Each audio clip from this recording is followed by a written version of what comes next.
বাইতুল মুকাদ্দাস একদিন আমাদের কাছে আসবেন। তো ইহুদিরা হচ্ছে ওই জাতি যে জাতিকে আল্লাহ সুবহানাহু ওয়া তাআলা অভিশপ্ত বলেছেন। আমরাও জানি ইহুদি জাতি হচ্ছে অভিশপ্ত একটি জাতি। ইহুদিদের সকল প্রকার দল মত নির্বিশেষে আমি আপনাদেরকে জোরালো ভাবে বলছি, রাষ্ট্র কি বলুক না বলুক তাতে কোনো আমার কোনো অসুবিধা নাই। আমার ঈমান আমার কাছে, আমার আমল আমার কাছে, আমার আখলাক আমার কাছে, আমার চরিত্র আমার কাছে, আমার চরিত্র সর্বদাই ইসলামী মনে হতে হবে, আমার চরিত্র সর্বদাই মুসলমানি আখলাক হতে হবে। কে কি বলুক তাতে আমার কোনো সমস্যা নেই। আমরা ইহুদিদের সমস্ত প্রকার পণ্য থেকে বয়কট করব, নিজেরা কিনবো না, অপরকেও কিনতে দেব না। দিলের ভিতরে এরকম চিন্তা চেতনা জাগ্রত করব, জিহাদি চিন্তা চেতনা আমাদেরকে জাগ্রত করব। ভারত থেকে নয়, পাকিস্তান থেকে একটা ফতোয়া এসেছে।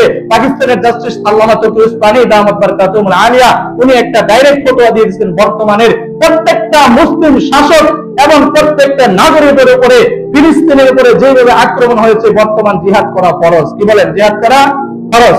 এরকম পরিস্থিতি যদি আমাদের তৈরি হয়ে যায়, এরকম দিল্লি দাসত্ববাদ যদি আমাদের দিকে কায়েম হতে হয়ে যায়, গজওয়াতুল হিন্দ যদি আমাদের দিকে শুরু হয়ে যায়, আমরা গজওয়াতুল হিন্দে যুদ্ধ করার জন্য প্রস্তুত আছি তো ইনশাআল্লাহ?